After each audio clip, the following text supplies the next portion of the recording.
Bonjour à toutes et à tous, on va démarrer. C'est juste l'heure. Bien.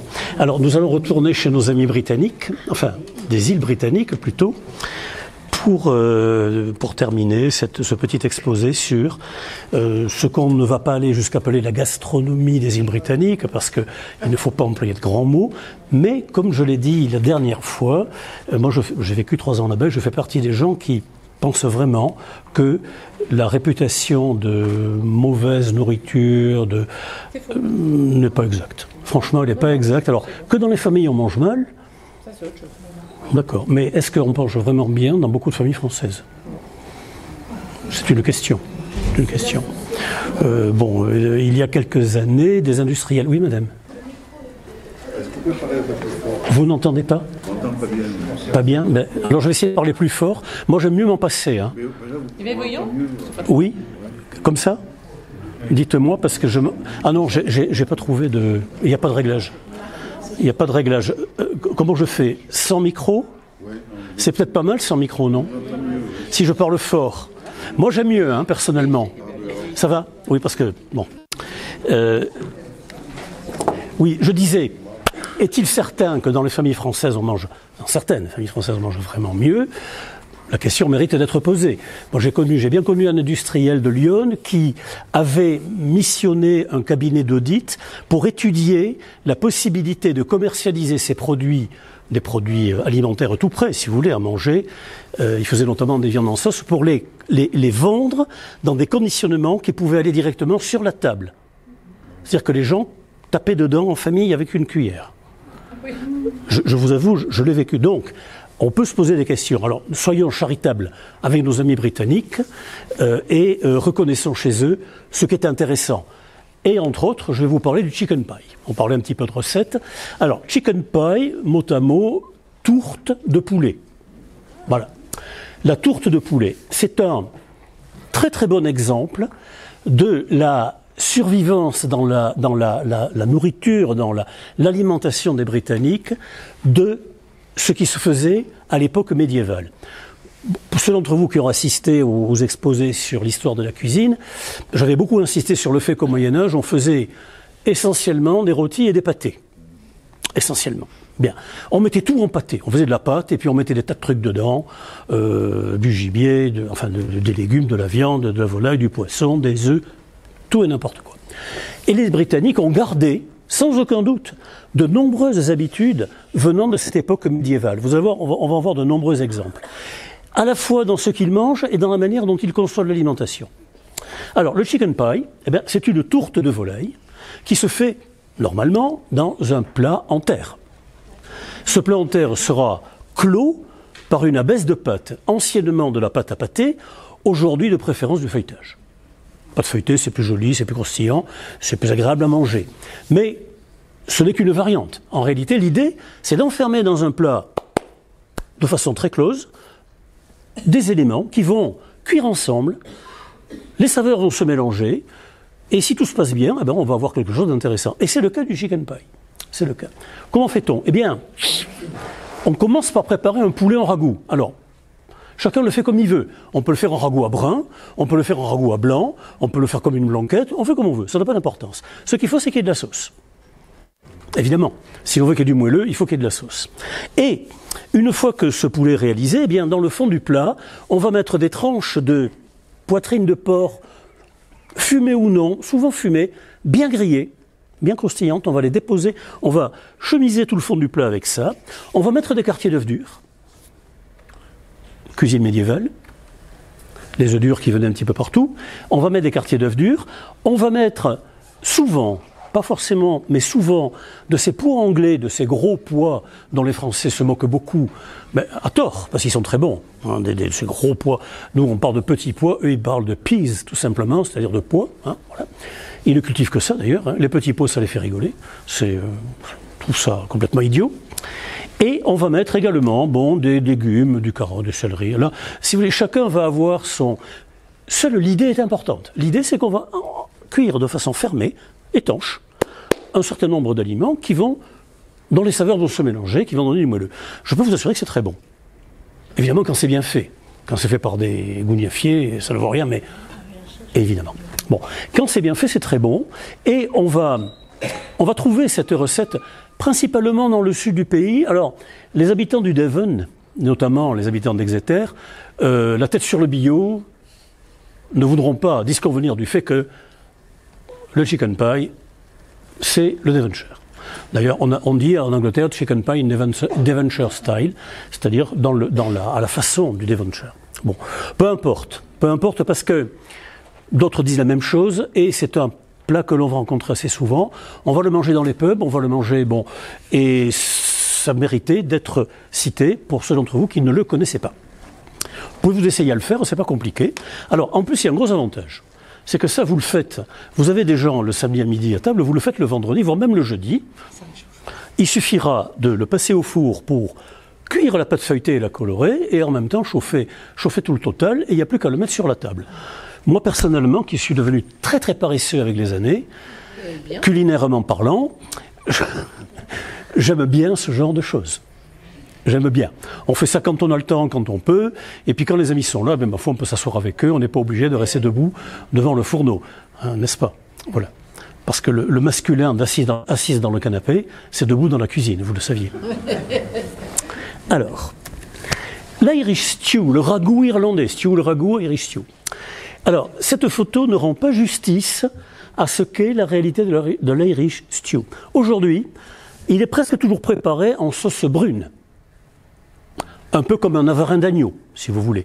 Et quelque part, il ne va pas beaucoup se distinguer du navarin d'agneau, puisque c'est un ragoût d'agneau, souvent fait avec de l'épaule ou avec du collier, qui va être, bon, la viande va être soigneusement rissolée, et on va ajouter les ingrédients nécessaires à réaliser une bonne sauce, des légumes. Bon, alors, jamais de vin dans le ragoût d'agneau.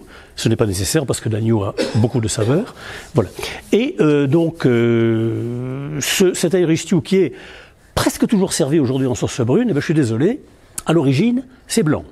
Et vous allez voir, c'est intéressant, parce que ce ragoût d'agneau, c'était un des plats emblématiques, et il n'y en a pas beaucoup. Pardon s'il y a des Irlandais dans la salle, il n'y en a pas beaucoup. C'était un des plats emblématiques de la cuisine irlandaise rurale. Eh bien, de l'agneau, bien sûr, il n'y a que ça. Hein. En Irlande, il y a des moutons, il y a des milliers, des centaines, il y a plus de moutons que d'habitants, nettement. Il y a des moutons. Et qu'est-ce qu'il y a encore? Eh bien, il y a chacun son potager. Les Irlandais ne sont pas des gens riches. Donc, on cultive les légumes. Et dans le potager, on trouve quoi? Eh bien, comme c'est un pays où la terre n'est pas très riche et où le climat n'est pas... Bon, c'est pas la Côte d'Azur, on va dire. Eh bien, on trouve des poireaux, on trouve des navets, on trouve des panais, on trouve tout ça. Et on va sélectionner tous les légumes blancs. Le blanc de poireau, le navet, l'oignon, l'ail, le panais, et tous ces légumes blancs vont être mis à cuire en même temps que la viande, que l'on a ou pas fait rissoler au départ. C'est très très rustique. Autrement dit, on est dans la cuisine au pot typiquement médiévale, et on mélange tout. Alors j'allais dire la belle affaire, en voilà de la cuisine. Oui et non, parce que quand c'est fini, bien on va récupérer la viande, éventuellement enlever les os excédentaires, et on va récupérer tout le reste, c'est-à-dire le milieu de cuisson, le broyer finement, le passer éventuellement à travers un tamis pour obtenir une sauce qui sera onctueuse. Parce qu'on a bien évidemment mis des pommes de terre. On ne fait rien en Irlande sans pommes de terre, évidemment. Voilà. Et l'Irish stew préparé ainsi, c'est à la fois surprenant et très plaisant. Très agréable. Moi, personnellement, je ne comprends pas très bien pourquoi. Et maintenant, ils le font en sauce brune. Parce qu'en fait, bon, je l'ai représenté comme ça, parce que je vais vous dire, je n'ai pas trouvé de photo d'un Irish stew fait en sauce blanche. Oui. Qu'est-ce qu'on appelle, s'il vous plaît, sauce brune? Alors, une sauce brune est obtenue en cuisine, notamment quand on a commencé par faire colorer la viande en début de cuisson. Lorsqu'on réalise une sauce, on appelle ça un ragoût. Je ne parle pas des sauces qui sont élaborées à part, avec quelques ingrédients comme la hollandaise à béarnaise. Non, je parle des sauces faites avec viande ou poisson. Parlons de viande et des volailles. On va commencer, alors il y a deux options. Si vous faites une fricassée de volaille, vous allez commencer par faire raidir vos morceaux de volaille dans un petit peu de beurre, sans les laisser colorer, ou le moins possible. Puis vous allez ajouter des oignons hachés, une garniture aromatique, un bouillon réalisé avec la carcasse du poulet, un élément de liaison, un petit peu de farine par exemple, on va singer, et vous allez cuire un petit peu comme on cuirait une blanquette. en définitive. Sauf que là, cette fricassée de volaille, vous la liez au début, alors qu'une blanquette, ça se lie à la fin. Bon, détail technique. Bien. Ça, vous allez avoir une sauce blanche, couleur ivoire, pas vraiment blanche, c'est pas blanc comme la neige, non, bien sûr, mais c'est pas coloré. Et le cuisinier veillera à agir de manière à ce que la sauce ne prenne pas de coloration. C'est ce qu'on appelle un ragoût à blanc. Bien, petit point technique. Alors après, il y a des ragoûts à brun. La viande va être rissolée, fortement rissolée, parce que non seulement vous aurez de la couleur en rissolant, mais vous aurez également un apport de saveur extrêmement intéressant. C'est ce que les biochimistes du 19e siècle appelaient les réactions de Maillard. Bon, c'est-à-dire que les protéines, les glucides contenus dans la viande vont caraméliser, il va y avoir une transformation des saveurs que l'on va retrouver dans la sauce. Et tout cuisinier sait bien que quand on fait un ragoût à brun, si on ne rissole pas très soigneusement les produits, eh ben, le résultat sera décevant. Voilà donc la différence entre un ragoût à blanc et un ragoût à brun, n'est-ce pas? Évidemment, vous imaginez bien que la saveur n'est pas du tout la même. Faites un bœuf bourguignon, c'est une sauce brune, vous allez fortement colorer votre viande, ce qui n'est pas très facile parce qu'elle a mariné, donc il va falloir bien l'éponger, etc. Mais ça, si vous ne le faites pas, vous n'aurez pas le résultat attendu, clairement. Hein, voilà. Du point de vue de la saveur. Alors, voilà donc pour cet Irish stew, qui est intéressant dans la mesure où il est... Écoutez, franchement, il n'y a pas grand-chose d'autre en Irlande, hein, au niveau vraiment traditionnel. Des choses traditionnelles qui racinent loin dans le passé, sont de gros mangeurs de pommes de terre, ça tout le monde le sait, parce que ce sont des gens dont la terre est pauvre, tout simplement, la terre n'est pas riche, et le climat n'est pas très favorable, donc il ne faut pas s'attendre à une gastronomie. Pourquoi, je vous l'ai déjà dit, pourquoi la gastronomie française est tellement complexe et riche? Eh bien parce qu'il y a tout chez nous. Il y a quasiment tout. Et ce qu'on n'a pas, on le fait venir depuis des siècles des colonies, des pays chauds, hein, n'est-ce pas, les Antilles, etc. Il y a tout. Donc à partir du moment où il y a tout, on peut s'attendre à ce qu'il y ait une diversité dans les préparations, dans les techniques. Alors, quelques desserts maintenant. Il y a des desserts assez intéressants. Alors, l'apple pie. La pomme, c'est vraiment le fruit des Anglais. Il y a des pommiers partout. On cultive une variété de pommes impressionnante en Angleterre et c'est un fruit extrêmement apprécié. Donc l'apple pie, moi je dis des fois en plaisantant que je sais la faire de 14 façons différentes, la tarte aux pommes. Et c'est vrai que la tarte aux pommes, c'est un univers en soi. C'est un univers en soi. Il y a des variations infinies avec la pâte, avec les garnitures, avec les pommes, avec la manière de cuire. Bon, si vous comparez une tarte aux pommes toute simple, comme on peut faire à la maison, sur une pâte brisée avec des pommes et puis légèrement sucré beurré, et par exemple une tarte tatin, il s'agit toujours d'une tarte aux pommes, hein, dans un cas comme dans l'autre, mais la différence est complète. Et c'est absolument pas la même chose, ni en termes de préparation, ni en termes de technique utilisée, ni en termes de saveur obtenue. Alors, le crumble, vous connaissez le crumble. Le crumble, c'est quoi le crumble? C'est des miettes. C'est des miettes. Encore un truc de pauvres gens, hein, parce que les miettes, quand on coupe du pain, on fait des miettes. Il y a deux solutions. Il y a trois solutions. Un, vous les mettez à la poubelle quand vous avez de gros moyens. Deux, vous les donnez aux oiseaux quand vous avez la fièvre environnementale. Trois, vous les gardez dans un tiroir. Et quand il y en a assez, eh bien, on mélange ça avec un petit peu de gras. Aujourd'hui du beurre dans le temps du saindoux, le gras qu'on avait sous la main, mélange avec un peu de gras, un peu de sucre si on en a, parce que le sucre, c'est un truc d'aujourd'hui, le sucre, hein. N'oublions pas que pendant des siècles et des siècles, ça a été un produit de luxe, de grand luxe, puis de luxe. Bon, aujourd'hui le sucre c'est banal. Et on va, ce mélange-là, on va le mettre sur des fruits, puis on va cuire, ça va croustiller, tout simplement, crumble, miette. Le crumble, c'est très british, hein. C'est vraiment, voilà. Ils font des crumbles avec des tas de trucs d'ailleurs. Ils font des crumbles de cabillaud, ils font des crumbles de tout, hein. Ils adorent les gratins, les Anglais. Hein. Les Anglais aiment le gratin passionnément. Et c'est une bonne manière de faire gratiner. Alors, le blackberry pie, la tarte au mûre, bon, je passe très vite parce que ça, les Anglais aiment bien les petits fruits rouges, les blackberries notamment, les mûres. Alors, les galettes de flocons d'avoine, je les cite parce que ça fait vraiment partie de ce que ces gens-là aiment et mangent. Cela dit, pour nous, c'est pas extraordinaire. Soyons francs. C'est assez coriace, c'est bon. Disons qu'il faut avoir, ça va si vous avez faim, vous êtes en montagne, vous avez marché, voilà, ça se garde bien. Bon. Bien. Alors, les crêpes, les pancakes, on fait beaucoup de crêpes en Angleterre, mais vous me direz, il n'y en a pas que là, il y en a partout, les crêpes. Ensuite, le barmbrack, le pain au raisin sec, qui est un mets traditionnel irlandais. Alors ça, c'est quelque chose d'assez redoutable, hein, pour nous. C'est à la fois compact, noir, dur, pas très savoureux, mais ils adorent. Ils adorent. Bien. Comme qui disait l'autre, il suffit d'en avoir eu au biberon, hein, pour le. Le bread and butter pudding. Ah, voilà quelque chose d'intéressant. Ah, ça c'est bon, ça. Ah, ça c'est très très bon. Alors, le bread and butter pudding, c'est très très bon. Vous prenez un plat en terre. Prenez un plat en terre. Vous le beurrez un peu. Et ensuite, vous prenez du pain. Alors, le pain que vous aimez, ça peut être du pain de mie, ça peut être du pain de campagne, ça peut être des restes de pain que vous avez, mais évitez la baguette parisienne, qui ne va pas vous donner un très bon résultat. Et ces morceaux de pain, vous les trempez dans la crème liquide. Bon, vous me direz, ça commence bien. Vous rangez ça, alors de la crème liquide dans laquelle on a mis un peu de cannelle et un peu de sucre. Sucré légèrement, pas trop. Et vous rangez ça en faisant chevaucher un petit peu dans le fond de votre plat beurré. Puis vous allez faire un appareil composé d'œufs entiers et de lait entier, légèrement sucré, parfumé à votre goût, vanille, cannelle, ce que vous voulez.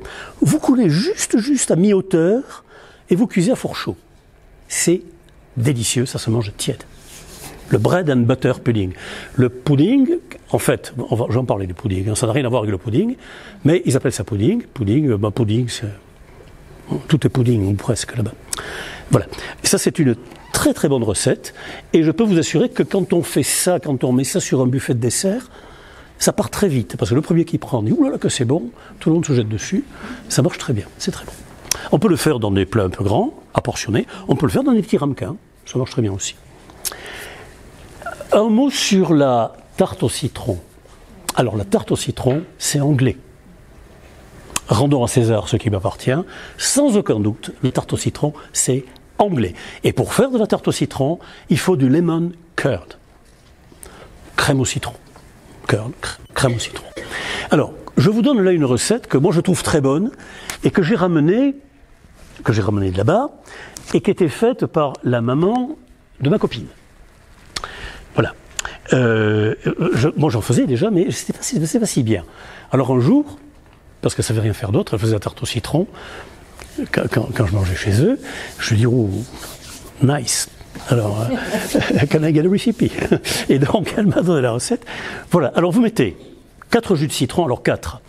Attention, 4 jus de citron moyens, dirons-nous, parce qu'il y a des saisons dans l'année où ils vous donnent quasiment pas de jus, il vous en faudra 6.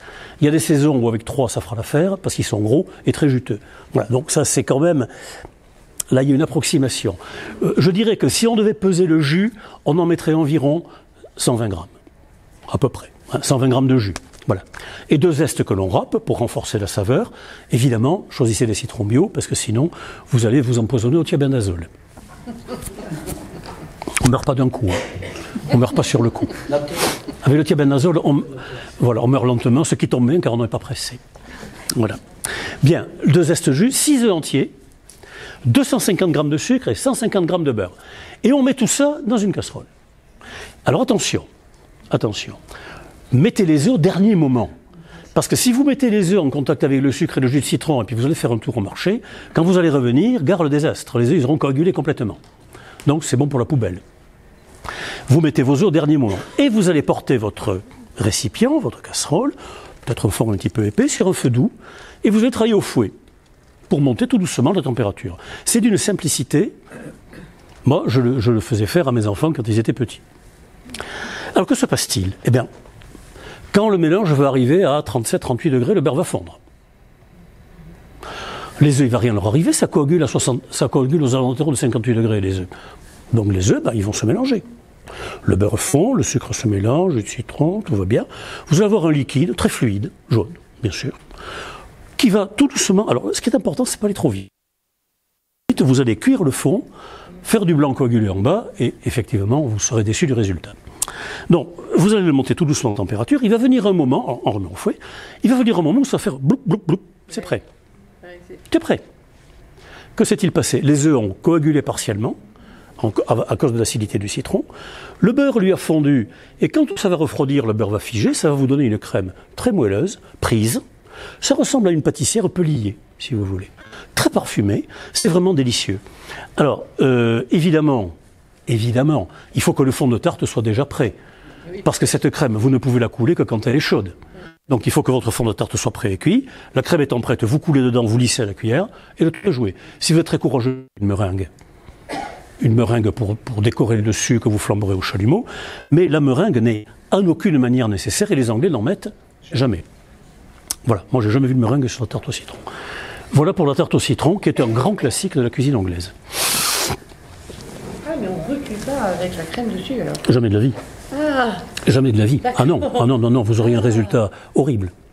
et oui, tarte. Il n'y a que le fond de tarte. Alors le fond de tarte, c'est un fond de pâte brisée. Ah, une tarte brisée. Fond de pâte brisée, vous faites une pâte brisée, vous faites votre fond, vous le cuisez à sec, à blanc, avec des noyaux dedans si vous voulez, bon, enfin comme vous voulez, ou alors vous achetez des fonds de tarte tout prêts, ça existe, si vraiment vous n'avez pas envie de faire ça, bon c'est un peu moins bon, mais ça existe, hein. Voilà. Ou alors vous demandez au pâtissier, au boulanger de vous en vendre une, il le fera sûrement. Bon voilà, hein, mais ça par contre c'est extrêmement facile. Là vous avez un dessert délicieux, vite fait, pas coûteux, parce qu'on ne met pas en œuvre des produits très, très coûteux, hein, n'est-ce pas? Et c'est quelque chose qui, en plus, si vous voulez, vous pouvez, comment dirais-je, dire à vos invités, ben voilà, je vais vous servir un véritable dessert anglais. C'est ça. Alors, monsieur, le whisky, s'il vous plaît. Excusez. Whisky trifle. Ah, le whisky trifle, oh, ça c'est un truc de... C'est une coupe glacée. Une coupe glacée, si vous voulez, le whisky trifle. C'est-à-dire que on va mélanger, on va mettre, alors en général c'est de la glace vanille, de la chantilly, du whisky et un élément croustillant également, genre crumble. Voilà. Alors après, bon, je l'ai marqué parce que là-bas le whisky trifle, il y en a partout, quoi, dans les pubs, etc. Cela dit, c'est jamais qu'une coupe glacée. Hein, on n'est pas, on est en limite de la science gastronomique là. Cela dit, ça peut être très très bon, hein. Voilà. Alors, tenez, j'aurais dû changer de diapo. La réponse est là. Voilà, des biscuits qui souvent sont des sponge cakes, biscuits industriels britanniques, hein. Biscuits un peu durs, hein, quand même. Hein. Il faut les concasser. Alors, ils mettent également des framboises ou des mûres. Moi, j'ai vu mettre également des baies de cassis dedans. Bon. Et puis la crème anglaise, la crème fouettée. Des amandes filées toastées. Et très souvent, vous trouvez une boule de glace dedans. Très souvent. Voilà. Mais il n'y a pas vraiment de recette très définie. Hein. C'est, voilà. Cela dit, on en trouve partout. Alors, le bread and butter, vous l'avez là, hein, je n'y reviens pas. Vous avez la recette, 4 œufs entiers, 7 décilitres de lait entier, 85 grammes de sucre. Voilà. Alors, le raisin sec macéré au rhum, je les avais oubliés. Bon, c'est ça, c'est encore mieux avec. Alors, maintenant, le pudding, le Christmas pudding. Ah, ça c'est quelque chose. Oh, ça c'est quelque chose. Alors, déjà, très franchement, c'est très bon pour ceux qui aiment ça. Alors, le Christmas pudding, c'est de la cuisine purement médiévale. Ça, c'est clair. On en faisait partout en Europe. On l'appelait pas pudding. Je ne sais pas comment on l'appelait, j'en sais rien. Pas retrouvé. Mais les Anglais, eux, l'ont gardé. Alors, vous allez voir, c'est quelque chose quand même d'assez particulier. Alors, il a été dit que le Christmas pudding, c'est le plus anglais des plats préparés à partir des ingrédients les moins anglais. Parce qu'en réalité, pour faire le Christmas pudding, il n'y a pratiquement rien en Angleterre. Pratiquement rien. Qu'est-ce qu'il faut? Alors, il faut de la farine. Bon, vous allez me dire, ils ont de la farine. Mais ils préfèrent la farine du Canada. Bien. Parce qu'il y a une sorte de jeu qui consiste à n'utiliser que des ingrédients venant de loin. Donc, on ne va pas prendre la farine locale, on va prendre la farine du Canada. Et ensuite, il faut des raisins secs d'Australie, des groseilles australiennes ou d'Afrique du Sud. Il y en a. Des écorces d'orange, de citron, de pamplemousse, de cédrat, confit, détaillé en petits dés. Il faut de la graisse de... Et certains n'hésitent pas à mettre de la... Ça change la donne, là. Déjà moins. Bien. Il faut du suif. Et on ne prend pas de beurre, hein, on prend de la graisse de bœuf. Sinon, ce n'est pas le Christmas pudding. Il faut également de la chapelure, une pomme genre rainette, pomme à cuire qu'on va tailler en tout petits dés, un verre à vin de rhum jamaïcain, du lait, alors ça le lait il est local, ils ne le font pas venir d'ailleurs, hein, ils prennent le lait, des œufs, et du zeste râpé et du jus de citron. Le jus de citron, bien sûr, ils n'en ont pas. Voilà. Et ensuite, il faut une pièce de 3 pence. Pour la chance. Alors évidemment, on la lave soigneusement et on met ça dans la pâte.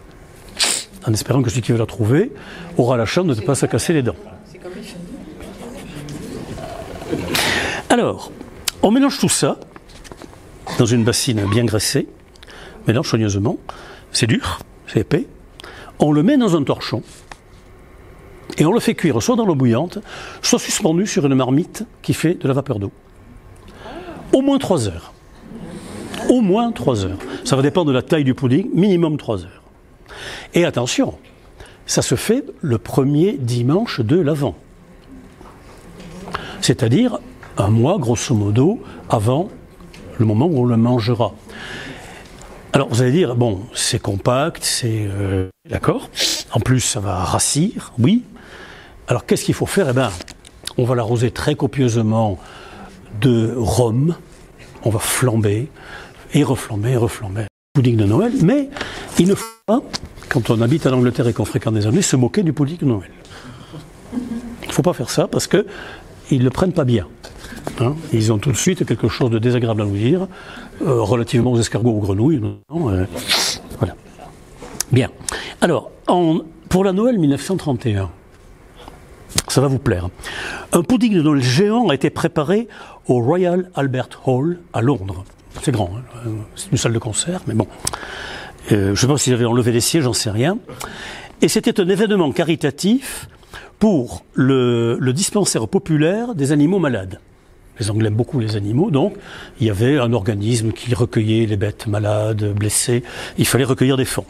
Le prince de Galles, futur Édouard VIII, était le patron de l'association et il a donné gracieusement son autorisation pour que le pudding préparé soit appelé Prince of Wales Empire Christmas Pudding, le pudding de Noël de l'Empire du Prince de Galles. On a fait un marché de Noël, le 24 décembre, au cours duquel le pudding a été distribué. Alors, il pesait 10 tonnes 160. 10 long tons. 10 tonnes, 16. Alors, vu comme c'est compact, c'est peut-être pas si gros que ça. Alors ensuite, on l'a fait cuire en portions de 2 livres. Ah, ils n'ont pas cuit 10 tonnes d'un coup, non, ils ne pouvaient pas. Ils ont fait des portions de livres, ils l'ont fait cuire, là, voilà, dans l'eau bouillante. Et on l'a distribué, donc 2 livres, 900 grammes, et on l'a distribué aux pauvres britanniques. En 1931, il y en avait pas mal. Le plus grand pudding jamais réalisé, donc, est selon la recette du chef royal du palais de Buckingham. Parce que c'est lui qui a donné la recette, bien sûr. Avec des ingrédients par tous les hauts commissaires des dominions britanniques. Donc ouais, il y avait tout un contexte de... Il s'agissait en même temps de valoriser l'Empire, enfin, etc. Bon, il faut remettre ça dans ce contexte-là. L'année 31 également, qui n'a pas été facile pour tout le monde, hein, loin s'en faut, ça suivait juste la grande crise donc de 29. Voilà. Alors, le Lord Mayor de Londres a eu l'honneur, le premier à remuer le mélange. Et ensuite, on a exposé le pudding pendant 3 semaines avant de le cuire, de le diviser, de le distribuer. Et le prince de Galles a condescendu à en emporter un morceau pour son propre repas de Noël. Voilà. Alors, vous voyez, c'est quand même intéressant, parce qu'un tel folklore, bon, ben, on n'imagine pas trop ça chez nous. Pas vraiment, hein, voilà, bon. Mais c'est quelque chose de... Alors, les Anglais adorent ça, et pourtant c'est pas bon. Mais c'est vraiment pas bon. Même quand c'est fait dans les règles de l'art, excusez-moi, c'est pas bon. C'est compact, c'est... Alors, s'il y a beaucoup de rhum, beaucoup de raisins secs, beaucoup de fruits confits... Si c'est bien imbibé. Si c'est bien imbibé. notre baba au rhum, c'est pas une révélation non plus. Ah, je suis pas d'accord. Ah, non, Ah, je suis pas d'accord. Le baba au rhum est un des desserts les plus fins qui existent. ah bon ah ben, moi, Le problème, c'est qu'il est souvent mal fait. Et que vous mangez aujourd'hui, la plupart du temps, des babas qui viennent d'une usine, même quand vous les achetez chez les pâtissiers, qui veulent plus s'embêter parce que c'est une vraie galère. Fabriquer des babas, c'est une galère. Une galère, c'est compliqué, il faut du temps, etc. Beaucoup de main-d'œuvre. Alors que les industriels aujourd'hui vous font ça très bien, pur beurre. Il n'y a plus qu'à les tremper dans le sirop bouillant. Et donc vous mangez le même partout. Quant à la chantilly, ils l'achètent toute prête en poche, prête à... Ou alors, pire que tout, dans des siphons. Le siphon chantilly, ça ressemble à chantilly comme moi je ressemble à un évêque anglican, pareil. Pareil. bon, d'accord, donc tu manges avec du mauvais. Non, mais un bon rhum, il faut... Non, j'aime bien. Vous savez, c'est comme de tout. Ah ben, on peut ne pas aimer. Bien, alors voilà donc pour le pudding. Alors vous avez là une liste, là, j'ai trouvé ça, c'est amusant, bon je ne sais pas si vous pouvez lire, hein, avec les pays originaires des ingrédients. Hein, Australie, Afrique du Sud, Royaume-Uni ou Canada, Royaume-Uni, Afrique du Sud, etc., etc. Bon, c'est un peu l'idée aussi. C'est un peu l'idée comment dirais-je ? Je pense que derrière ce truc-là, il y a aussi l'idée de l'Empire britannique. Oui, le Commonwealth. Je pense. C'est les deux idées qui sont derrière. D'une part, une recette très ancienne, caractère purement médiéval, qui se faisait dans l'Europe entière. Voilà. Et puis d'autre part, cette comment dirais-je, cette possibilité de faire venir des ingrédients d'un peu partout et de montrer que finalement on domine le monde. Hein. Oui. C'est une idée qui leur est très chère. Oui, c'est anglais. Oui.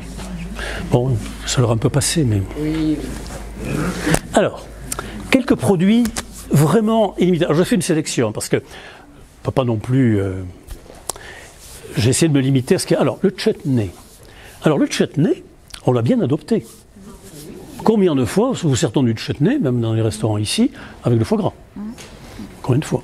Alors, qu'est-ce que le chutney? Eh bien, le chutney, ça peut être, non pas tout et le contraire, mais il s'agit toujours d'un mélange qui comprend des fruits ou des légumes. À droite, vous avez le chutney de haricots verts plats. Ah, ils n'ont peur de rien. Ils vous font du chutney avec des haricots verts. Ils font du chutney avec des oignons. J'ai même vu faire du chutney avec de l'ail.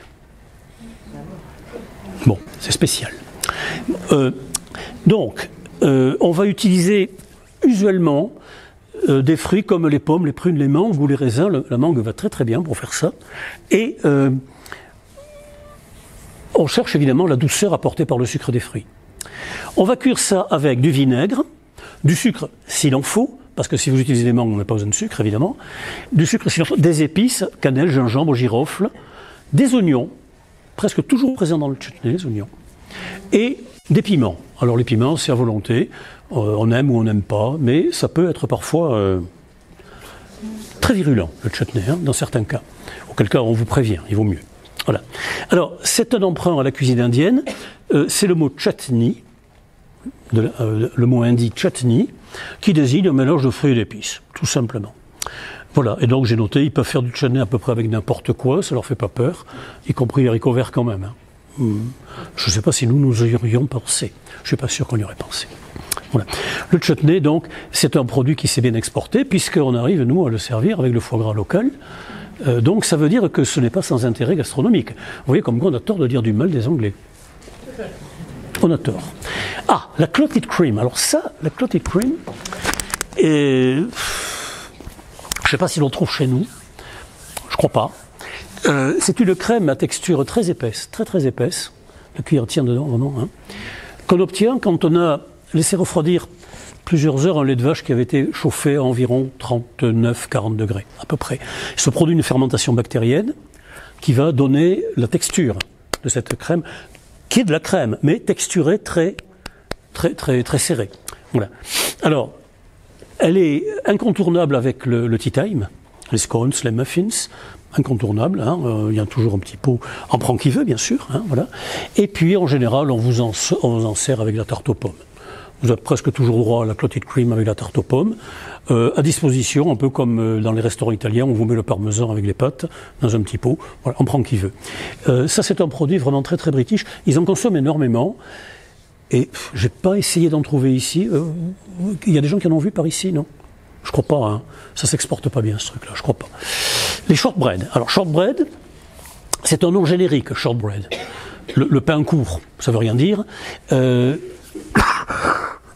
Préparation très ancienne, qui trouve ses racines à l'époque médiévale également, que l'on faisait à partir de restes de pâte à pain. Voilà. Le terme de biscuit, vous le savez, veut dire cuit deux fois.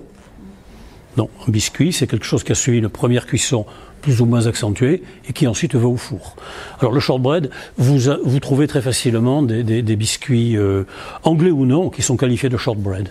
Hein, c'est devenu un genre de biscuiterie. Les Anglais en consomment énormément, c'est quelque chose qu'ils aiment beaucoup. Voilà. Ah, et la jelly. Ah, alors ça, la jelly, c'est intéressant. Alors vous avez une jelly. Là. Alors c'est quoi la jelly?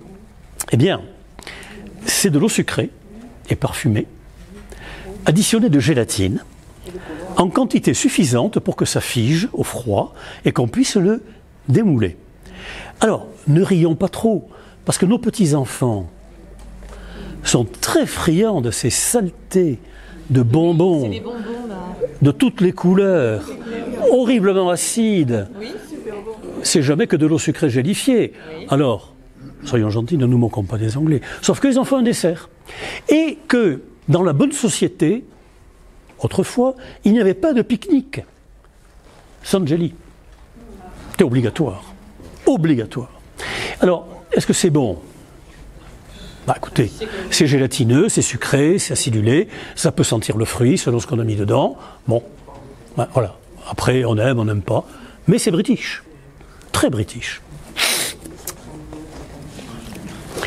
Et un mot sur la sauce Worcestershire sauce, qui est, pardon, effectivement, qui s'est bien exportée elle aussi, hein, dans le monde entier. Et il est intéressant, alors je pense que vous avez tous goûté cette sauce anglaise, hein, qui est très agréable, hein, moi je trouve ça très bon, avec une grillade, avec des trucs comme ça, quelques gouttes dessus. C'est très fort en saveur, c'est assez salé, c'est très fort en saveur, et ça accompagne bien les grillades, les poissons pochés, poisson cuit vapeur, tout simplement, quelques gouttes par-dessus, ça va donner du peps, comme on dit, hein, c'est pas mal. Alors, le leader, c'est Lea & Perrins, à Worcester, et cette firme Lea & Perrins, vous avez quelques mots sur son histoire ici. Le gouverneur du Bengale, Lord Sandys, quand il revient en Angleterre après avoir terminé ça dans les années 1825, par là, à peu près. Quand il revient du Bengale, pour finir sa vie chez lui en Angleterre, sur son domaine, il a ramené avec lui la recette de cette sauce que préparait son cuisinier hindou, et dont il ne pouvait pas se passer. Alors, avant de partir, il a demandé la recette au cuisinier, qu'il a lui noté, bien sûr, mais il a juste noté les ingrédients. C'est tout. Il n'a pas noté la méthode. Alors, il va y avoir un problème. Lord Sandys, quand il arrive du côté de Worcester, dans son domaine, il va voir deux apothicaires, chimistes, pharmaciens, on ne sait pas trop. Ils étaient plus ou moins apothicaires, ils étaient chimistes. Et il leur dit, voilà, est-ce que vous pourriez me faire ça? Oh, pas de problème, regarde les ingrédients, oui, pas de problème. Oh. Alors, il y a tout un tas de trucs dedans, il y a des épices, il y a du sucre, il y a la cassonade, il y a des anchois en voie de décomposition. Non, pas quelle horreur, le garum. Le garum des Romains était fait avec des tripes de poisson gras fermentés en plein soleil, parfaitement digérés par les bactéries, qui ne présentaient aucun risque bactérieux une fois que le processus était terminé. Donc ce goût, la sauce Nuoc-Mam, il y a du poisson, alors il y a du poisson dedans, alors on ne vous dit pas qu'il est avarié, mais bon, il a passé du temps au soleil, bon. Bien. Et tous ces ingrédients-là, il les mélange, ils en font un tonneau. Ils en font un tonneau, carrément. Et il l'appelle, ça y est, chef, on a fini. Il vient, il goûte, il crache tout, c'était innommable. Oh, il dit, mais vous n'avez pas suivi la recette? Si, c'est la recette. Exactement, on a tout pesé, c'est la... Alors il se dit, mon cuisinier m'a roulé. il m'a filé une mauvaise recette. Il ne voulait pas que je puisse... bon, voilà. Et on oublie ça à la cave. Heureusement, il ne le jette pas. Ils mettent ça à la cave de la pharmacie. Ils ne le jettent pas. S'ils l'avaient jeté, ça n'existerait pas. Ils reviennent. Ils s'y réintéressent quelques mois plus tard, assez longtemps après. Et là, miracle, le goût n'est plus du tout le même. C'est devenu... Bon. Ils rappellent le patron. Ils étaient... Ah ben oui, c'est ça. Donc il y avait un phénomène de maturation qui était nécessaire pour obtenir le produit. La recette est inchangée. On n'a jamais changé la recette, on ne la changera pas, parce que de toute manière, le produit se vend dans le monde entier, et très très bien. Lee & Perrine, c'est une société qui a été rachetée, je crois, par... c'est pas Nestlé, je ne sais pas si c'est pas Unilever qu'ils ont racheté, ce qui prouve que la société est en bonne santé. Voilà. Vous avez une étiquette de l'époque, là, signée par les chimistes. Hein. Voilà. Tous les plats, comme les soupes, les poissons, les viandes, le gibier, les salades, sont 2 fois plus appétissants et digestes quand on les parfume avec la sauce Lee & Perrine. Quelques mots maintenant, on ne peut pas terminer les îles britanniques sans parler de bière et évidemment un peu de whisky. Alors la bière, c'est britannique, ce n'est pas que britannique. Il est bien évident que de la bière, on en fait partout en Europe et particulièrement dans les pays où il y a peu de vignes. Particulièrement. La bière est une alternative extrêmement intéressante à la vigne, au vin. Pourquoi ? Là, il faut replacer les choses dans le contexte. Aujourd'hui, nous pensons qu'il est bon pour nous de boire de l'eau. Ce qui est vrai. Il faut boire de l'eau. Mais quelle eau buvons-nous ? Théoriquement, l'eau qui est servie au robinet est potable, elle est de bonne qualité. Théoriquement. Bon, je ne vais pas entrer dans ce débat-là, vous n'êtes pas venu pour ça, et moi non plus. Alors on peut boire de l'eau minérale, mais il est clair que celui qui ne boit pas d'eau, eh ben, ses reins fonctionnent mal, etc. Mais pouvait-on boire de l'eau il y a quelques siècles ? Et non. Et il n'y a même pas si longtemps que ça. À l'époque de Pasteur, l'eau était en bouillon de culture. Et beaucoup de maladies étaient transmises par l'eau de boisson. Alors ensuite, on a assaini les réseaux, etc. Bien. Donc, dans un contexte où l'eau est sujette à caution, on s'en méfie, parce qu'on a remarqué depuis très longtemps que certaines eaux rendent malades, voire même peuvent vous tuer. Donc, faire fermenter des produits comme la bière, qui est une fermentation très gentille. Si vous essayez de faire de la bière, vous allez réussir, hein, si vous avez de l'orge. Je ne vous dis pas qu'elle sera bonne, mais ce n'est pas difficile à faire. À partir de là, où il y a eu une fermentation alcoolique, il y a eu un assainissement de la boisson. Et on va pouvoir, sans mettre sa vie en danger, se désaltérer. En plus de ça, l'être humain aime les boissons alcoolisées. Bon, on aime l'alcool, on aime le sucre, comme ça, on est programmé un petit peu comme ça. Bon, donc dans les pays où il n'y a pas ou peu de vin, la bière va être prédominante. C'est le cas de tous les pays de l'Europe du Nord, bien évidemment, des pays d'Europe centrale et aussi des îles britanniques. Ça ne veut pas dire qu'il n'y a pas de vignes en Angleterre. Au XIIe siècle, il y a un très joli vignoble dans le Kent et dans le Surrey. Et je vais peut-être vous surprendre, savez-vous aujourd'hui, réchauffement climatique, etc., combien on a dénombré tout récemment de domaines viticoles en Angleterre, dans le Kent, dans le Surrey, dans le Devon ? 880. Il y a 880 domaines viticoles aujourd'hui en Angleterre, pour le grand désespoir des champenois. Parce que dans la plupart de ces domaines, on fait des vins pétillants, des vins blancs pétillants. Le climat évolue, les courbes de température évoluent, le sol au Moyen-Âge se prêtait à la culture de la vigne, les gens se sont dit pourquoi ne pas essayer de nouveau ? Et ça marche. Et ça marche. Alors, donc, il n'en demeure pas moins que cette bière, il y a, si vous voulez, la bière, il y a deux manières de la brasser. Au départ, on va prendre de l'orge. Ça, c'est commun. On prend de l'orge, l'orge qui est une céréale qui pousse sur les terres pauvres et où les climats ne sont pas très favorables. Cette orge, on va la faire germer. Après, je vous montrerai une photo dans une distillerie où on fait germer l'orge. On va la faire germer et ensuite on va la sécher. Une fois qu'elle est germée, on la sèche. Et puis on va la torréfier. Cette torréfaction va être broyée pour obtenir une farine. De cette farine, on tirera un mou. Un mou, c'est simplement un mélange, un jus végétal appelé à fermenter. À la base du vin, vous avez le mou. Quand on a pressé les raisins, on a du mou dans les pressoirs. Oui.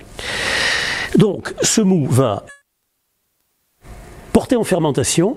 Il y a deux méthodes. Il y a la fermentation basse et la fermentation haute. Alors, la fermentation basse, elle donne des bières, elle va produire entre 7 et 15 degrés, si vous voulez. Hein, elle va se produire entre 7 et 15 degrés. Donc, c'est ce qui va permettre notamment de produire les lagers ou les ales, les pils et les exports. Voilà. Bon. En France, c'est Stella Artois, c'est Cronenbourg. Fermentation basse. Jamais au-delà de 15 degrés centigrades. Mais il y a aussi des bières de fermentation haute. Vous pouvez en acheter dans les microbrasseries, du côté de Lucin Sauveur, tout ça, il y a des produits superbes. Ils travaillent tous en fermentation haute, parce qu'on a un résultat aromatique, en général, très supérieur. Et là, ça se passe entre 16 et 25 degrés. Pas d'alcool, 25 degrés de température. Voilà. Et là, dans cette fermentation haute, vous trouvez les ales, les ales brunes, les ales de Noël, toute la série des ales. Vous trouvez également, bien évidemment, les strong, c'est-à-dire notamment les porters, les stouts, la Guinness, etc. Tout ça, c'est la fermentation haute. Il y a en Angleterre, comme chez nous, de très nombreuses microbrasseries, très nombreuses. Et la bière, bon, chez nous on boit de la bière, c'est sûr, mais on boit aussi plein d'autres choses. Par contre, dans les pubs en Angleterre, on ne boit pratiquement rien d'autre. Et en Irlande, c'est pareil. Je n'ai malheureusement pas réussi à retrouver une photo que j'avais prise en Irlande, du côté de Cork, où devant un pub, il y avait un mur de 2,50 m de haut. On ne voyait plus le pub, qui était fait avec des tonneaux, des casks, c'est-à-dire les tonneaux en métal, de bière sous pression vide, qui étaient là en attendant que le camion arrive pour prendre les vides et mettre les pleins à la place. Un mur. Et je n'ai pas retrouvé cette photo, je pense que j'avais fichu, je sais pas. C'est dommage, parce que j'avais envie de vous la montrer. Enfin, peu importe. Voilà. Donc, dans les pubs, on boit de la bière. On a même, alors on boit la bière par pinte, grosso modo un demi-litre. Un demi-litre ne leur fait pas peur. Et comme il y a, ceux qui connaissent bien l'Angleterre le savent, comme il y a une heure à laquelle on ne peut plus servir, la loi dit terminé, on ne sert plus. On ne sert plus, mais on peut boire. Ne confondons pas servir des boissons et les boire. C'est pas du tout pareil. Donc, le barman crie de toutes ses forces « Last orders, gentlemen !» Messieurs, dernière commande. Et alors là, tout le monde se rue sur le bar et part avec 3 pintes à chaque main, de façon à avoir les provisions nécessaires pour finir la soirée.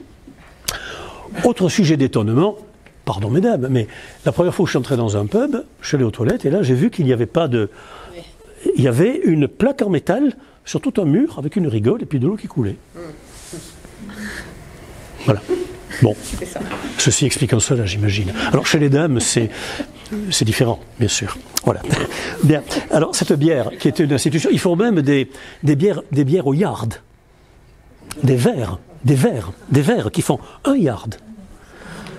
Et alors c'est extraordinaire, hein, parce que ces verres ils tiennent pas debout, si vous voulez. Donc ils vous les remplissent comme ça avec la tireuse, et puis on arrive avec le verre de yard et puis ils boivent. Bon, voilà. Mais il faut rendre aux Anglais cette justice que généralement ils ne boivent pas à jeun. Alors que nous,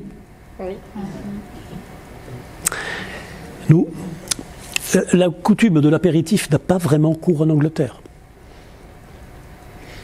Parce que l'apéritif, on le prend à jeun et, bon, à moins d'avoir un entraînement olympique, ça peut taper sur la tête. Bon, donc eux boivent après manger.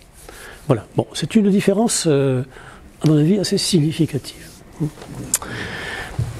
Alors, quelques mots maintenant sur Ah oui, alors le draft c'est la bière pression, tout simplement. Hein. Il y a bottle et draft. Hein, tout ça, bon, bottle consomme peu de bouteilles, hein, ils ont une préférence pour la bière pression, très justifiée, parce que bon, si parmi vous il y a des amateurs de bière, comme c'est mon cas, la bière pression est toujours très supérieure en saveur, mais elle n'est pas brassée de la même manière. Elle n'est pas brassée de la même manière parce que la conservation dans les bouteilles impose certaines caractéristiques de brassage qui font que la saveur de la bière n'est pas vraiment la même. Alors, quelques mots sur le whisky. Le whisky et le whisky. Alors, le whisky et le whisky, c'est pareil, hein. Sauf que le whisky s'est fait en Écosse, que le whisky s'est fait en Irlande. Bien. Encore que les Irlandais font du whisky et les Écossais font du whisky. Hein, tout le monde fait un peu tout aujourd'hui. Mais, traditionnellement, c'est ça. Alors, le maltage. Photo de gauche, vous voyez dans un grand hangar, bien ventilé, très empoussiéré, et pour cause, vous voyez un employé qui retourne à la pelle l'orge maltée, parce qu'il faut la sécher. Une fois, on va mettre les grains d'orge en fine couche, on va les arroser. Alors ça, évidemment, on le fait quand c'est le moment, bien sûr, quand la température est suffisante pour que la germination puisse se faire. Et quand la germination est faite, ensuite, eh bien, on va faire sécher les grains. Et pour cela, il faut les remuer très fréquemment. Vous voyez, il fait des andins, et c'est un geste technique très, très ancestral. Voilà. Et ça, c'est donc l'opération du maltage. Hein. L'orge germée devient, on dit que c'est l'orge maltée. C'est la saveur. La saveur caractéristique vient de là, hein, de toute manière. Ensuite, il faut de l'eau. Il faut de l'eau. Et oui, il faut de l'eau. Et pas n'importe quelle eau. Si l'Écosse et l'Irlande ont réussi à s'affirmer comme des producteurs de whisky exceptionnels, c'est parce qu'ils ont de l'eau, une eau exceptionnelle. Cette eau, par sa minéralisation, parce qu'elle a ruisselé sur des sols granitiques notamment, vous savez que les sols granitiques, bon, il suffit d'aller dans le massif du Néouviel pour s'en convaincre. Les sols granitiques ne laissent forme des lacs, ils ne laissent pas pénétrer l'eau comme les sols calcaires. Et donc cette eau va ruisseler et on va recueillir une eau. Vous pouvez être certain que là où il y a une distillerie traditionnelle en Écosse, il y a une source au-dessus, inévitablement. Sinon, elle ne serait pas là, la distillerie. Et donc ils ont une eau d'une grande qualité. Cette eau peut être tourbée. Quand vous êtes en Écosse et en Irlande, vous voyez des fois des ruisseaux, petites rivières. L'eau, on dirait de la boue. Et pourtant, elle est parfaitement buvable. C'est la tourbe qui lui donne cette couleur marron, parfois marron foncé même. Et on va utiliser également cette eau. Alors, certains whiskies sont tourbés, d'autres ne le sont pas. Tout va dépendre de l'approvisionnement en eau de la distillerie. Alors, une fois qu'on a fait ce mélange du malt torréfié, on a fait cuire, etc., le mou, bien sûr, il faut une cuisson, on va provoquer la fermentation dans de grandes cuves, cette fermentation qui peut durer, le climat étant ce qu'il est, plusieurs semaines. C'est assez étonnant pour nous qui avons des fermentations beaucoup plus brèves en vinification, mais la fermentation peut être assez lente. Et je me souviens d'avoir visité une distillerie en Écosse dans laquelle il était clairement expliqué que l'une des caractéristiques du whisky, c'est la distillerie Glengoyne, juste au bout du Loch Lomond, qui fait un whisky absolument extraordinaire, un single malt extraordinaire. Et la guide expliquait que la fermentation, la durée de la fermentation était déterminante dans la saveur du produit final. Voilà. On peut le comprendre, mais en attendant, ce qui sort des alambics en distillation, c'est vraiment, c'est blanc, c'est comme de l'eau. Hein. Alors, on élimine la tête de cuvée et on élimine la queue de cuvée. On élimine les deux. On en fait autre chose. Et on garde le cœur de cuvée. On garde le cœur de la distillation qui va ensuite être mis à vieillir en fût de chêne, évidemment. Des fûts de chêne neufs. Parce qu'il faut un apport de tanin. Voilà. Donc, ça, c'est le cycle de la fabrication du whisky. Il y a, grosso modo, vous le savez, deux grandes catégories de whisky. Vous avez les single malt, c'est-à-dire qui viennent d'une distillerie qui produit le whisky, qui le fait vieillir, qui assure la totalité de la production du début jusqu'à la fin et qui le commercialise. Alors, bon, ils sont plus ou moins connus. Il y a des petites distilleries qui font des produits extraordinaires qui exportent relativement peu, et puis il y en a qui sont connus à l'international. Voilà. Moi, je ne suis pas un grand amateur de whisky personnellement, mais mes parents l'étaient. Et mon père disait que c'était dans les petites distilleries qu'il fallait chercher les meilleurs whiskies. Voilà, que les grandes distilleries qui sont connues sur le monde entier, même avec des single malt, même quand ça a 10 ans, 12 ans d'âge, c'était moins bien. Enfin, c'est ce qu'il disait. Hein. Je ne suis pas du tout connaisseur ni amateur de whisky. Voilà. Voilà donc pour le whisky. Et je crois que je vais en rester là pour les îles britanniques. Yes. Et vous avez peut-être des questions avant qu'on passe à la suite. Car il y a une suite. J'ai pas compris. Le whisky, alors c'est où? Alors, en Irlande. En Irlande. Et aux États-Unis. Il faut savoir qu'on fait du whisky avec de l'orge maltais, mais aussi avec du blé, avec du maïs. Dans le Kentucky, c'est du maïs. Hein, voilà, c'est du whisky. Parce que la méthode de fabrication reste la même. Après, dire que le Kentucky, le bourbon du Kentucky, c'est du whisky, bon, ils le disent, donc on va, d'accord. Mais en fait, c'est pas le même produit. Clairement, c'est pas le même produit. Bon, ça va vous taper sur la tête de la même manière, mais ça n'a pas le même goût. Pas le même goût. La distillation peut se faire, il peut y avoir une double ou une triple. Oui, on peut distiller plusieurs fois, oui, dans certains cas, oui. Oui. Et à chaque fois, il y a un apport d'eau. Il y a un apport d'eau à chaque fois. Alors, c'est quelque chose de très, très technique qui demande les maîtres de chez, les maîtres, si vous voulez, les responsables des distilleries sont des gens assez exceptionnels. Vraiment. Ils ont un savoir-faire un peu comparable aux maîtres de chez dans les grands domaines en France. Vous voyez, pour le vin, c'est d'une très grande subtilité. Très, très grande subtilité. Et il est vrai que même quand on n'est pas amateur de whisky, un whisky, bon, je ne parle pas des blends, hein, qui sont des mélanges, ça c'est autre chose, c'est pour les boîtes de nuit, mais un single malt de belle origine à partir de 12 à 15 ans, il est vrai qu'on n'a même pas besoin de le boire, il suffit de le sentir. Il y a une puissance aromatique extraordinaire et surprenante dans la mesure où on sait comment c'est fait. Donc cette alchimie de la naissance du whisky est assez étrange. Hein, moi je trouve très intéressante en tout cas. Et on va la retrouver un peu avec le cognac. Hein, quand on parlera du cognac, on va... Oui. Les whiskies fabriqués en France profilent leur eau. Alors moi je sais pas, je n'ai pas d'opinion par rapport à ça. Mais écoutez, a priori, on fait bien de la bonne bière en France comme on en fait ailleurs. Pourquoi pas? Si on a de l'eau de très bonne qualité, si après de l'orge maltais, ben on peut en avoir. Si on a le savoir-faire, pourquoi pas? Pourquoi pas? Maintenant, je pense quand même que c'est un produit de terroir, le whisky. Ça reste quand même attaché à une géographie, je pense aussi. Hein. Mais bon, c'est aujourd'hui, vous savez comme moi qu'on fait un peu tout partout. Oui. Bon. Pour certains c'est bien, pour d'autres c'est moins bien. Voilà. Je pense que les gens comme vous et moi, nous sommes attachés à l'origine des produits. Oui. Oui. Oui. Avec des particularités quand même climatiques proches de l'Écosse. Il y a un Écossais, je crois que c'est un Écossais, en tout cas c'est un nom qu'on dit, qui s'est installé. Oui, mais pourquoi pas? Pourquoi pas en définitive? Parce que, oui, moi j'ai lu dans une monographie que le climat au sein duquel les fûts vieillissent, parfois pendant plusieurs années, ce climat a une influence par l'hygrométrie, par la température moyenne, par tout ça, a sans aucun doute une influence sur le résultat final. Donc il est vrai que, comme vous le dites, le climat de l'Aubrac et le climat de l'Écosse ont des points communs. L'Aubrac, oui, c'est au-dessus de 1100 mètres d'altitude, c'est rude.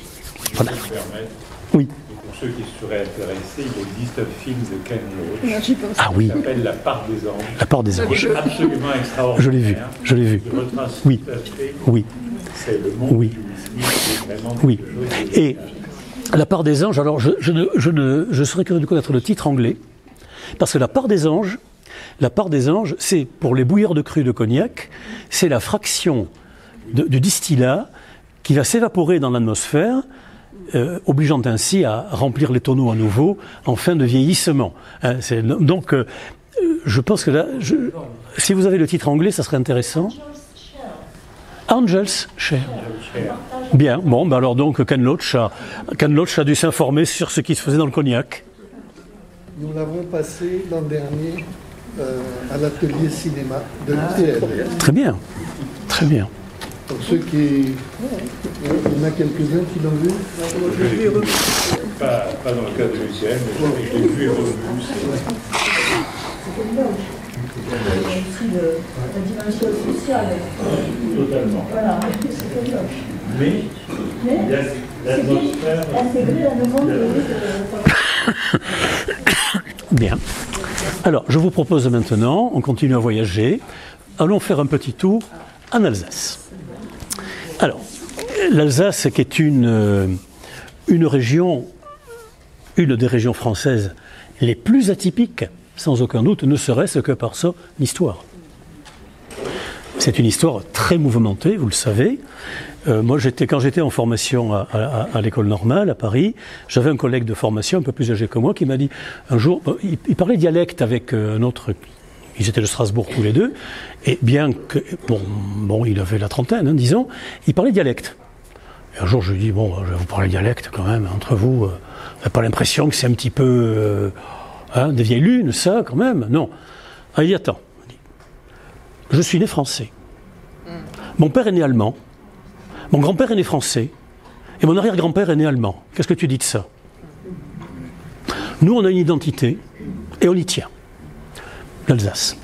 Voilà. Alors, vous le savez, 2 départements. Alors, une chose intéressante pour l'Alsace, parce qu'on va parler du vignoble en détail, un superbe vignoble en Alsace, un des plus beaux vignobles de France, on en parlera en détail. Donc, on va retrouver un petit peu, si vous voulez, le schéma qu'on a en Bourgogne, c'est-à-dire un vignoble orienté nord-sud, est protégé par un massif montagneux, les Vosges, protégé, et ce qui contribue en partie à expliquer que ce terroir-là permet de produire des vins exceptionnels. Un climat continental, sans aucun doute, des étés très chauds, des hivers assez rudes. Même si le marché de Noël est un peu moins enneigé qu'il y a une vingtaine d'années, on sait pourquoi, mais il n'en demeure pas moins que c'est le quart nord-est de la France, il y fait nettement plus froid l'hiver que chez nous. Voilà, nettement. Et un pays qui a des ressources spécifiques. Alors, ces ressources spécifiques, on va commencer par citer l'essentiel, la charcuterie. La charcuterie. L'Alsace, c'est d'abord et avant tout la charcuterie. Il y a dans les boutiques en Alsace, même les petites boutiques dans les petits villages, une variété de produits charcutiers qui ne peut que vous rappeler ce que vous avez vu en Allemagne si vous y êtes allé. Alors je sais bien, je ne veux pas du tout faire de peine aux Alsaciens et les comparer aux Allemands, la question n'est pas là. Mais culturellement parlant, eh bien, on est dans, culturellement, oui, gastronomiquement peut-être un peu moins, mais on est dans la mouvance des pays alémaniques, sans aucun doute. Ne serait-ce que l'habitude, quand vous demandez du salami ou de la saucisse ou n'importe quoi, on va vous la trancher, comme en Allemagne, très finement. Si vous servez à des Alsaciens des tranches de jambon épaisses comme ça, ils sont capables de vous les jeter à la tête. Ça ne se fait pas. On tranche très finement. En Allemagne, quand vous achetez de la charcuterie, vous dites voilà, je veux ça, et combien vous en voulez? J'en veux 5 déca. 5 déca, ça veut dire 100 grammes. Ça veut dire 10 décagrammes. On commande en décagrammes. Parce que c'est tranché tellement fin qu'on peut commander 10 grammes. Voilà. Et c'est l'usage. Alors, une production charcutière, aussi bien, vous savez, quand on parle de charcuterie, on parle charcuterie, le charcutier, c'est le charcutier. Autrement dit, c'est celui qui fait cuire la chair, étymologiquement, et donc il fabrique les pâtés. Le boudin, les pâtés, tout ce qui subit une cuisson. Mais le charcutier fait aussi de la salaison. Il va prendre des viandes crues, les saler, soit par immersion dans la saumure, soit, ce qui est mieux, en frottant au sel sec, de manière à obtenir un échange par osmose. La viande va perdre de l'eau, elle va gagner du sel et perdre de l'eau, et le sel qui pénètre dans la viande va en assurer la conservation. Non pas parce qu'il est antiseptique, le sel n'est pas un antiseptique, mais parce que le sel, combiné à l'eau de la viande qui reste, va empêcher le développement des bactéries. C'est une notion très technique, si vous voulez, qu'on appelle l'AW en industrie agroalimentaire. Mais la pénétration du sel dans le tissu musculaire, qui est le jambon par exemple, le sel va se combiner à l'eau intracellulaire et il va devenir ainsi indisponible pour les bactéries. C'est la même chose.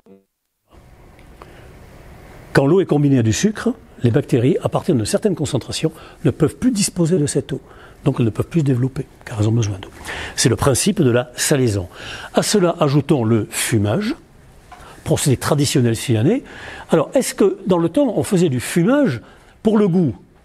Certainement pas. Le fumage est un procédé de conservation, qui est complémentaire de la salaison. On prend les produits qui ont été salés et on les accroche, non pas dans la cheminée, ils seraient endommagés, mais à proximité, là où la fumée du feu de bois va venir enrober le produit,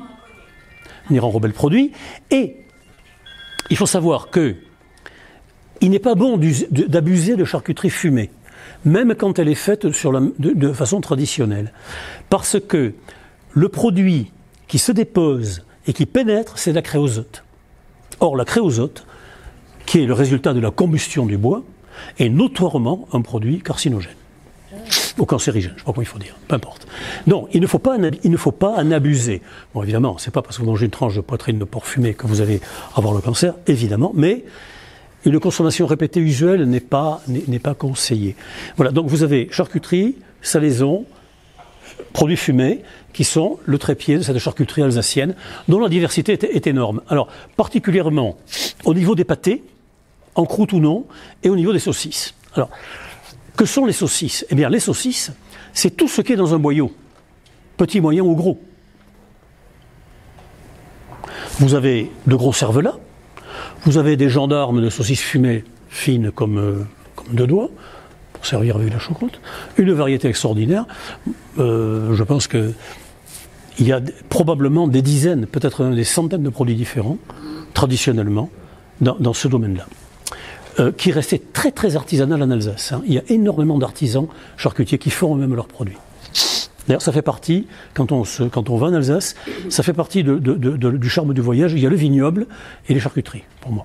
Et puis les Rinstuhl, évidemment. Bon, ça c'est quand c'est l'heure de manger. Alors, un mot sur la choucroute. Alors, la choucroute. La choucroute, elle est faite à partir d'un chou particulier qu'on appelle le Cantal d'Alsace. On l'a mis en photo ici. Il est énorme. Cantal, d'ailleurs, c'est une manière de dire qu'il est très gros. Très très gros. Et ce chou, on ne va pas utiliser les feuilles extérieures pour faire la choucroute, on va utiliser le cœur du chou, qui est raisonnablement blanc. Alors, en Alsace, beaucoup de gens font leur choucroute. Des gens de notre âge font leur choucroute. Moi j'ai essayé, je n'ai jamais réussi. Le climat ne doit pas s'y prêter. Alors, la choucroute, c'est pas compliqué. Il faut un tonneau ou une terrine. Vous mettez une couche de chou. Alors, le chou finement émincé, une couche de sel, une couche de chou, on tasse, sel, chou, tac, tac, tac, jusqu'en haut. Il va se faire une saumure, le sel va faire sortir l'eau du légume, il va se former une saumure, et ensuite il va se déclencher, quand tout va bien, une fermentation acétique. Quand tout va bien. Moi, je n'ai jamais réussi à la faire déclencher. Bon, et donc ça s'est terminé au compost. Bien. Enfin, non pas au compost, à cause du sel à côté. Voilà. Bon, mais les gens, traditionnellement, font leur choucroute en Alsace. Et après, il y a des choucrouteries. Alors, les choucrouteries, ce sont des usines dans lesquelles on fabrique la choucroute de façon industrielle. Je vais revenir sur la choucroute parce que c'est quelque chose d'extrêmement intéressant. Deuxième point intéressant à signaler, les volailles, et particulièrement les oies et canards gras, surtout les oies en Alsace, plus que les canards. Canards, c'est plutôt le sud-ouest. Bon, il y a les deux, mais il y a surtout de l'oie, avec lesquelles on fait le célèbre foie gras d'oie alsacien, dont je vais reparler également, parce qu'il y a beaucoup de choses intéressantes à en dire. Ensuite, eh bien, c'est un pays où, traditionnellement, on cuisine dans la cuisine alsacienne le poisson d'eau douce, notamment le cendre et le brochet. Ils sont très présents dans la gastronomie alsacienne, y compris sur les tables des grands chefs. La production de bière, évidemment, très ancienne tradition, et l'Alsace, il y a 4 brasseries importantes industrielles, Cronenbourg, Météor, l'Espérance et la Licorne, qui sont très importantes, toutes dans le Bas-Rhin, c'est-à-dire pas très loin de Strasbourg, et ensuite des microbrasseries un peu partout. Bon, vous direz, il y en a chez nous aussi, des microbrasseries, hein, puisque c'est plus qu'une mode, la microbrasserie, c'est une tendance, on va dire, une tendance de consommation de la bière qui est vraiment très très intéressante. Un dernier point, alors parmi les produits qu'on doit citer, les eaux-de-vie alsaciennes. Alors les eaux-de-vie alsaciennes sont, à juste titre, très réputées. Moi, j'en consomme extrêmement peu, c'est juste un petit peu pour la pâtisserie comme ça, mais quand j'ai plus de kirsch, je le commande à Egisheim, chez Wolfberger, à la cave d'Egisheim, où il y a des vins extraordinaires et des eaux-de-vie qui ne le sont pas moins. Alors une bouteille de kirsch d'Alsace de première qualité à Egisheim, c'est 30 €. Vu le temps que dure la bouteille, c'est tout à fait raisonnable. Et là, quand vous ouvrez ça, c'est un ravissement, tellement il y a une puissance aromatique phénoménale. Ils font des eaux-de-vie absolument remarquables. Alors, c'est le savoir-faire, c'est peut-être aussi la qualité des fruits, peut-être, dont ils disposent, je ne sais pas. Vous savez que le bon kirsch se fait avec des cerises aigres. Le vrai bon kirsch se fait avec des cerises aigres. Et des cerises aigres, ici, il n'y en a pas. Enfin, pas beaucoup. Voilà. Le climat ne s'y prête pas. Les produits typiques. Bon, les charcuteries, très brièvement, saucisson et cervelas. Saucisson, ce n'est pas ce que nous appelons le saucisson dans le sud-ouest ici, saucisson sec. Quand on parle de saucisson, c'est plutôt la Wurst des Allemands. En Allemagne, on parle de Wurst, c'est quasiment un nom générique. Wurst, saucisse. Hein. Il y a même un proverbe très célèbre dans l'armée allemande. Ein Böffel ist ein Böffel und eine Wurst ist eine Wurst. Un ordre, c'est un ordre, une saucisse, c'est une saucisse. Voilà. Bon. Donc, c'est une façon de dire que la saucisse, pour les Allemands, c'est quelque chose d'important. Et bien, pour les Alsaciens, c'est pareil. On fait également du saucisson à la bière. C'est un saucisson cuit, dans lequel les viandes sont cuites dans un bouillon agrémenté à la bière. Saucisse de foie, alors là, j'y reviendrai aussi parce que le foie et la cuisine de tous les pays alémaniques et d'Europe centrale, c'est un mariage très heureux et vous allez voir, il y a plusieurs préparations dans lesquelles on va retrouver ce foie en tant qu'ingrédient. Et bon, les knacks évidemment, les saucisses fumées bien sûr. Alors ici, vous trouvez surtout des Montbéliards, des gendarmes. C'est très bon, les Montbéliards. Moi, j'ai jamais vu ici de saucisses fumées d'Alsace. Jamais réussi à en trouver. On trouve des Montbéliards, très facilement, mais on ne trouve pas les autres. Ça ne doit pas voyager aussi bien. Les pâtés de foie, bien sûr, les pâtés charcutiers. Alors, je vais revenir après sur le foie gradois, à moins que j'ai le temps de... Ouais, j'ai le temps. Je vais vous montrer le foie gradois de Jean-Pierre Close. Les poissons d'eau douce, les gibiers. Alors le gibier, oui. Le gibier, je ne suis pas certain qu'il en reste énormément en Alsace. Bon, dans la forêt vosgienne, probablement. Des sangliers comme partout, du chevreuil, certainement. Le gibier, bon. Mais ce qui est intéressant, c'est qu'il est présent dans le fond culturel gastronomique. Ça, c'est certain. Le gibier est un produit très très apprécié, qui est très présent dans les recettes traditionnelles en Alsace. Parmi les légumes, bon, mis à part le fameux Cantal d'Alsace dont on a parlé, eh bien, moi je vous parlerai du chou rouge. Pour nous, le chou rouge, c'est un hors-d'œuvre. Oui. Que en général, on prépare extrêmement mal.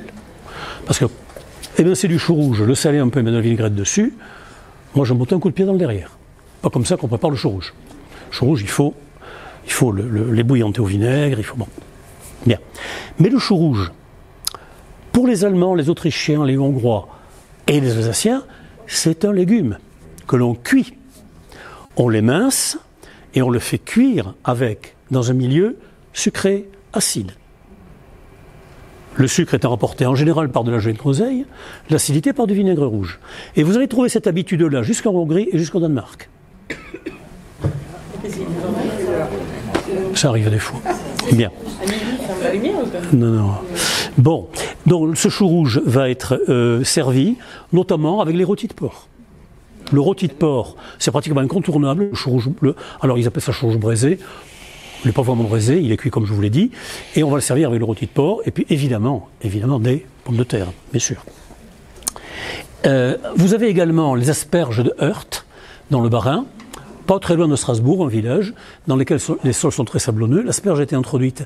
Une asperge qui est ni vraiment blanche, ni vraiment verte. Elle est très bonne. Elle a été introduite dans les années 1860 par un pasteur luthérien qui adorait les asperges et qui n'a pas craint de tomber dans le péché de gourmandise. Et donc il s'est mis à faire des asperges. Ça poussait très bien, le sol s'y prêtait, le climat aussi sans doute. Et maintenant, c'est devenu, alors c'est pas encore une AOC, mais ça pourrait devenir une AOC dans un futur pas très éloigné. Les pommes de terre. Alors les jets de houblon, avez-vous déjà mangé des jets de houblon ? Alors si vous aimez ce qui est très très très amer, ça va vous plaire. Mais c'est d'une amertume. Ah ben eux ils aiment. Alors évidemment ils n'en mangent pas des louches, bien sûr. Mais les jets de houblon, on va les trouver en accompagnement de pas mal de préparations. Des fois même dans des viandes en sauce ils en mettent. L'oignon, bon, le réfort. Alors le réfort, appelé comme condiment, que nous appelons parfois radis noir, on en trouve au marché. Alors, il ne faut pas hésiter à consommer du réfort autant qu'on veut, c'est excellent pour la santé.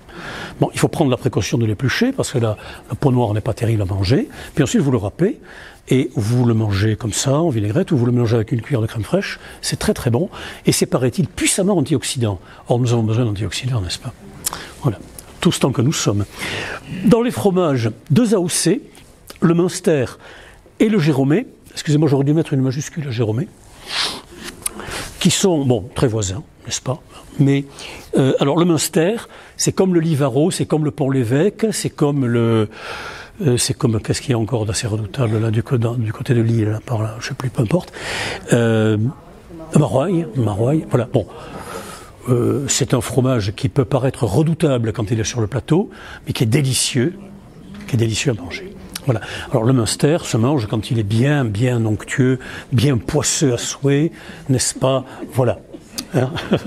Avec évidemment un bon verre de vin d'Alsace, bien sûr. Alors, dans les divers, bon, la choucroute crue, j'en ai parlé, les spätzle, alors ça c'est très très bon. Alors on dit spätzle en Alsace. Hein.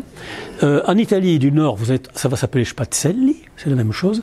Comment fait-on? Eh bien, il vous faut de la farine, de l'eau, du sel, un récipient avec de l'eau bouillante salée un peu large, un fouet et une passoire à légumes avec des gros trous. On mélange l'eau, la farine, le sel pour faire une pâte, on va dire, pas liquide ni épaisse, juste assez liquide pour qu'elle puisse traverser les trous de la passoire. Et quand l'eau salée est bouillante, eh bien vous faites aider par votre mari, par exemple, hein, qui attend avec impatience que la cuisine soit prête. Et donc on verse la pâte et on tourne avec le fouet. Ça détache de petits débris, des gouttes de pâte dans l'eau bouillante. On fait pocher 2 ou 3 minutes. On enlève l'écumoire, on met dans de l'eau froide pour refroidir et ensuite on le mange comme on veut, avec du beurre, avec du fromage. Alors ça, vous avez trouvé ça. C'est une garniture de viande, ça se mange aussi comme ça, tel quel. Et le spätzle, alors ici, qui parmi vous en avait entendu parler? Il y en a un marché de Vic, il y a un gars qui... Bon, quelques personnes quand même. Voilà. Bon, cela dit, c'est vraiment un régionalisme. Hein.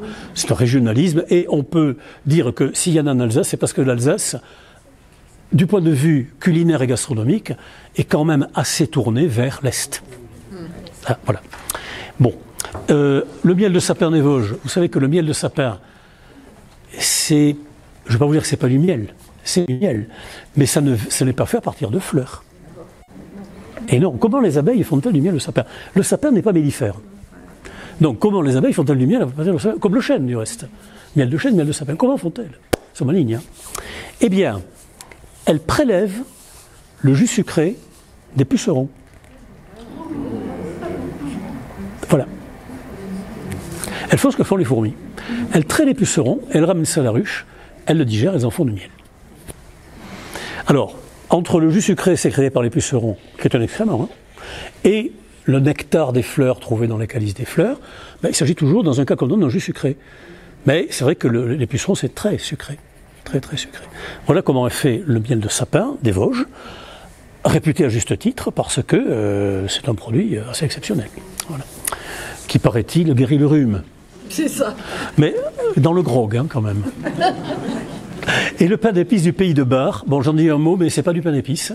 C'est un biscuit aux épices, À mon avis, c'est pas extraordinaire, mais enfin, les Alsaciens l'aiment beaucoup, ils en font des bons hommes, ils trempent dans le chocolat, ils suspendent au sapin, etc. Bon, ça fait partie du folklore, on le cite. Alors, je vais maintenant vous montrer, on reviendra, voilà, on reviendra en arrière plus tard. On va terminer avec ça. Alors, Jean-Pierre Clauze, qui était Jean-Pierre Clauze? Jean-Pierre Clauze, c'est l'inventeur du pâté de foie gras à la strasbourgeoise, qui encore aujourd'hui se fait, s'apprécie, se vend très cher. Et alors, on s'intéresse à son origine. Jean-Pierre Clauze, c'est un apprenti pâtissier. Alors, dans beaucoup de textes, on l'appelle le Normand. Il n'est pas normand, il est strasbourgeois. Mais il va, pour une raison que j'ignore, il va faire son premier apprentissage à Évreux, en Normandie. D'où son surnom de Normand. Voilà. Il fait son apprentissage et ensuite, il revient à Paris et donc, dans les années 1760, un peu de temps avant la Révolution française, il entre au service du marquis de Contades, un noble de très haut rang, très riche, maréchal de France, et qui est le gouverneur militaire d'Alsace. Donc, il est recruté à Paris, mais ce maréchal de Contades, ce marquis va retourner chez lui à Strasbourg et il va mener dans ses bagages, évidemment, son train de maison et entre autres, Jean-Pierre Clauze. Voilà. Et donc, dans les cuisines de ce marquis de Contades, où on fait grand train, Jean-Pierre Clauze va avoir un jour l'idée, nous sommes à la fin du XVIIIe, donc on n'est pas vraiment sorti de l'époque médiévale du point de vue gastronomique. Pas vraiment. On en est sorti en partie, mais il y a encore beaucoup de réminiscences et les pâtés, on en fait beaucoup. Donc il se dit, ben, on fait des pâtés, le patron il aime les pâtés, et ici on a du bon foie gras. Pourquoi on ne ferait pas un pâté avec du foie gras? Et puis il y a les moyens. La maison est riche. Alors il fait un premier essai, avec la pâte à pâté, il met le foie gras, il ferme, met au four. Le four prend feu quasiment, parce que le foie gras fondu, complètement, ça fait de l'huile, ça fait du gras. Dans le four chaud, je ne vous fais pas un dessin, il y a une demi-journée de nettoyage, bon, voilà. Se fait engueuler, mais comme il a de la suite dans les idées, il ne s'avoue pas vaincu. Parce que lui, il pense quand même qu'un pâté de foie gras, ça va être très bon. Alors, il réfléchit, il se dit, voilà, le foie gras fondu, parce qu'il a trop été attaqué par la chaleur, donc je vais le protéger.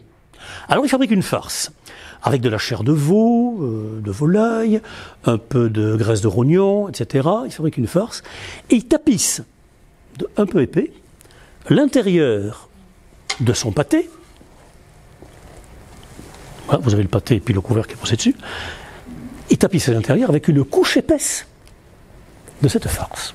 Il se dit, la chaleur va traverser la croûte, elle va attaquer la farce, elle va la cuire, et puis, si je retire mon produit pour cuire le foie gras, il ne faut pas grand-chose.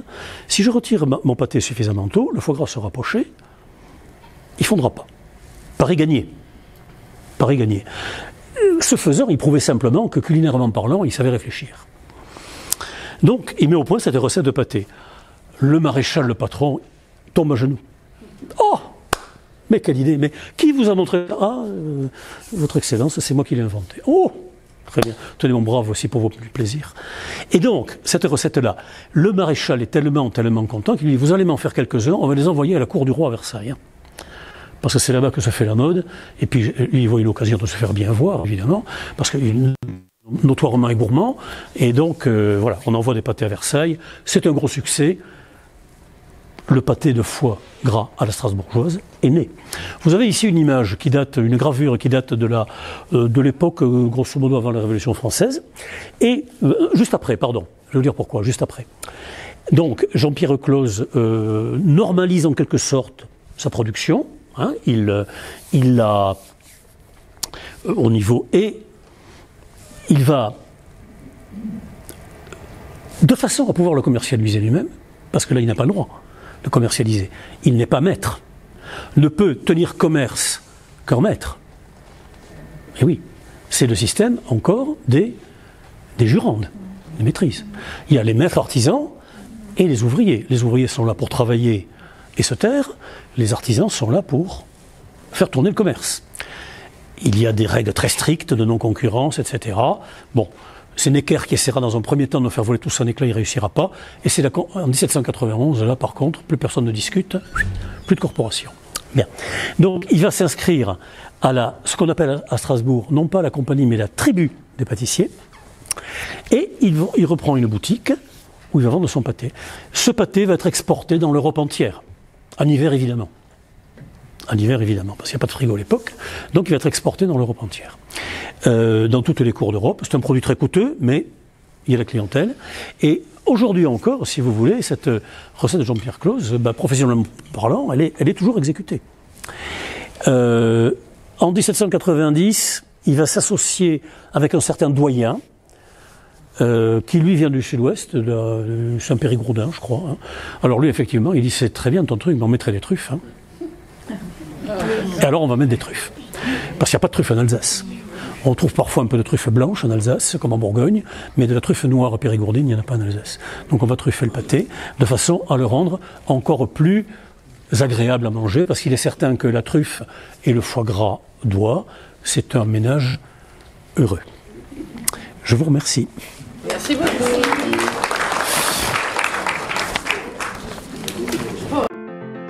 Si cette vidéo vous a plu, vous pouvez nous rejoindre à l'Université du temps libre de Tarbes et de Bigorre à l'adresse utl-tb.info.